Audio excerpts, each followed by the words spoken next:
Hey everybody, this is Ross Harrison with Precision Health and Fitness, and today we're talking rows. So first, tiny terminology, a row, most movements, like especially if you're standing and anytime you're pulling towards you where the weight or the cable, like in this case I'm going to do cable, if the cable starts away and you're pulling towards you, or if you're holding a weight and pulling towards you, that kind of thing, it's pretty much a row. You know, if it's overhead, maybe pull down, where there's pullbacks or pullovers, but if the weight starts away and comes towards you, essentially it's a row. If the weight starts close and moves away, it's a press. Obviously if you've been around gyms or weight rooms or training, these are fairly common terms that people use, but I've just found with a lot of my clients, they often confuse presses and rows, so no big deal. We're just starting with the weight away and pulling towards us. So the main reason I want to go over rows today is simply most people do them wrong, or they do them partially right, or they don't even really know what they're supposed to be working. They just know that they have to pull something towards them, or pull something up, or whatever the case may be, and some muscles work. But when doing the exact same exercise, you can work very different muscles, and you can also easily overstress, particularly your shoulder. And for a lot of people who already use their shoulders way too much, it's referred to as like shoulder dominant. The shoulder works in a lot of cases where it's not supposed to because it's used to working. The shoulder should not be the main thing that you feel. And more specifically, if you're feeling the front of the shoulder, it means that the motion is not being done correctly. The front of the shoulder, let me rephrase. If you're feeling front of the shoulder most, or even pretty significantly compared to other things, it's not being done correctly. Obviously, if there's injuries or if the shoulder's weak, yeah, you'll feel it more because it's working, but it's not primary by any means. Feeling some muscles in the back of the shoulder, that's a different story. That can be great. It just depends on where you are and how you're doing it. So, very simply, I'm starting with just a basic position. My feet are just parallel with each other. I decided to go a little closer and focus because this area is more important with this. The feet, there's many different feet positions you can use.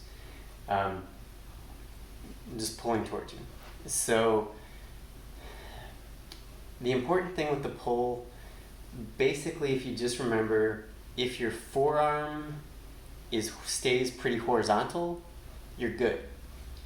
If when you pull back, you notice that your hand is continually going lower, like that kind of thing, that's your shoulder. Your shoulder is engaging to work. The forearm, basically all your forearm does is hold the cable and keep it from, or a weight if you're doing dumbbells or a bar or whatever. Its job is simply to hold on to the resistance. Its job is not to create all the pull. So the other thing you see with the shoulder is you see all arm. You see like the arm just like boom. Like it's a bicep curl almost. We'll do this, or you may pull into the body. So don't curl sideways, I'm just doing this for effect. If the end position ends up with your hand in the middle of your body, it's also a sign that your arm's working too hard, or your shoulder, or some other things are working too hard. But the big one, this I see a lot. The end position ends up with the hand noticeably lower than the elbow. The hand should be right in front of the elbow. This means the right motion is happening. It may not even mean the right muscles are working, but at least the right motion is happening. This exercise cannot end in this position and be done correctly. If you see that, it's wrong. So here's what you're going for. And this is sort of a lot of people, this works. Think of there's sort of a string going through your forearm and it comes out the back of your elbow. Your elbow's the lead and it's just pulling backwards. So wherever the elbow goes, this is going to stay in front.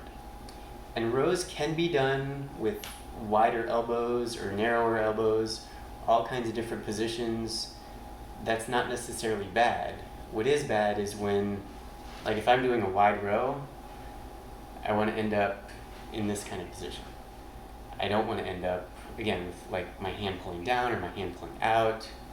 There is an exercise where you do that. This is not it. So for some people, honestly, just moving your arm back and forth with no resistance, seeing if you can keep a straight line, that's good training for doing this correctly.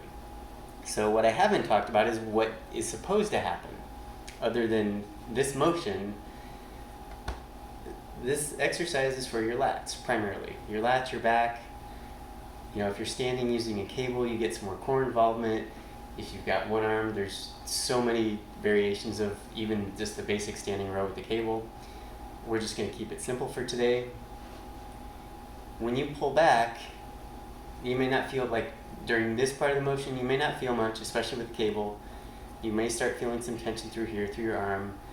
Once your elbow starts getting close to your side, you should start feeling these muscles kicking in. And then the further your elbow goes past that point, the tighter this area should get.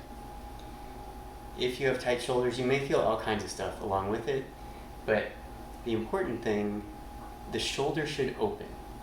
Meaning, if I pull back, I don't want my shoulder to come in or go up. It should actually sort of either stay in the same position or even open up a little bit.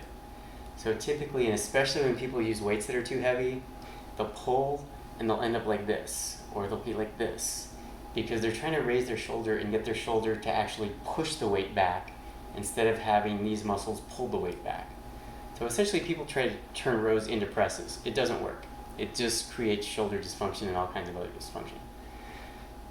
Other good news, if you do this correctly, this is actually really good for your shoulder. So most people have tight shoulders. They have the anterior or front of the shoulder is proportionally way too strong compared to the back, or the back's too weak, however you want to look at it. There's an imbalance between the front and the back of the shoulder. This is one of those things that can actually help that, just in the sense of it opens the shoulder. If you do it correctly, the shoulder pretty much stays relaxed. And the motion, you just feel like my elbow's moving. I'm not trying to do anything with my arm. If your arm's like moving in other directions than your elbow, again, it's a clear sign that the weight's too heavy, or you're just not familiar with the motion yet, or you don't know what muscles to involve. So focus here. Your lat, your side wraps around your back. A lot of people have trouble if they haven't been trained or didn't play sports or anything when they're younger and they're starting to exercise more when they're older. A lot of people have trouble even feeling their lats sometimes. So you put a cable or a weight in their hand and they do a row, shoulder immediately takes over. The problem is a lot of times people don't realize that's not what you're supposed to do. They don't realize it's wrong. It's just a matter of, oh, I want to get some weight, get stronger, burn some calories, so I'm going to do this thing. But done in a way that over time will actually create a lot of pain and dysfunction and ultimately stop the person from being able to train. And do it right and you actually have a much healthier body, which of course is what I talk about all the time. So this is just a basic row. Naturally you can do it with one arm, two arms. You can, split if you feel back discomfort doing this, especially with one arm. Move the opposite leg forward. If I'm pulling with my right, my left leg goes forward. If I'm pulling with my left, my right leg goes forward. That'll help stabilize you, take pressure off your spine. The arm motion is the same. The position will change how your body's stabilizing you. So the other thing, you can rotate. I wasn't going to go into more advanced stuff, but here's just a little bit. So when you're pulling, you can just stand and pull, or you can stand and pull and twist some. The more you twist, there is a natural motion that feels right when you do this. When people twist too soon, they end up like twisting and then pulling across. That doesn't work. I mean, it technically works, but it's not good.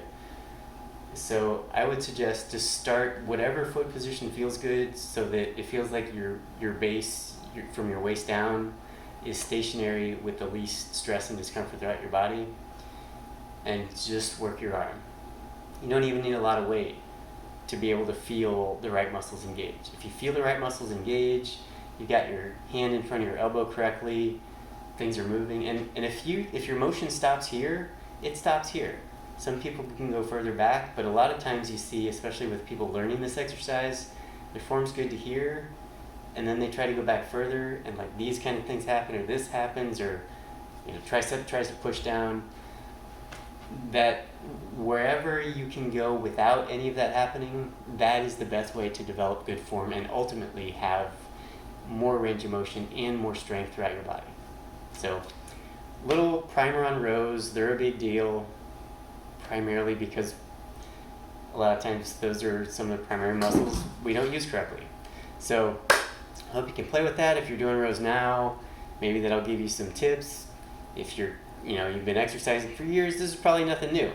But for a lot of people, I found they just don't know. Nobody's ever told them what a row should be, what it works, what it does. And the reality is also, when you get tired, if you're doing a heavy set, towards the end of a set, if you're really struggling, you're going to start doing some of those things.